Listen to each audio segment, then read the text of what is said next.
Honorarium വർധന ഉൾപ്പെടെ വിവിധ ആവശ്യങ്ങൾ ഉന്നയിച്ച് ആശാവർക്കർമാർ സെക്രട്ടേറിയറ്റിന് മുന്നിൽ നടത്തുന്ന രാപ്പകൽ സമരം 24-ാം ദിവസവും തുടരുന്നു. ആവശ്യങ്ങൾ അംഗീകരിക്കും വരെ സമരം തുടരുമെന്ന ഉറച്ച നിലപാടിലാണ് ആശാവർക്കർമാർ.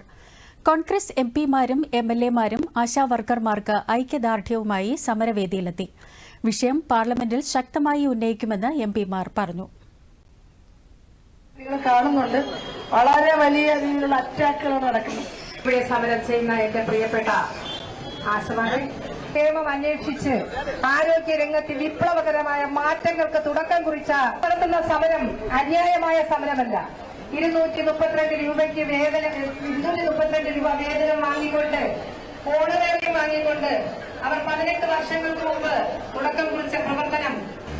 പാറശാല ബ്ലോക്കിന്റെ മുൻ വൈസ് പ്രസിഡന്റ് കൂടിയായ ശ്രീമതി ഉഷാകുമാരിയെ വളരെ സ്നേഹപൂർവ്വം ഞങ്ങളത് നിയമപരമായി കൂടെ നേരിടാൻ തീരുമാനിച്ചിരിക്കുകയാണ്. സമരസമിതിയുടെ നിയമപരമായി കൂടെ നേരിടാൻ തീരുമാനിച്ചിരിക്കുന്നത് കേരളത്തിൽ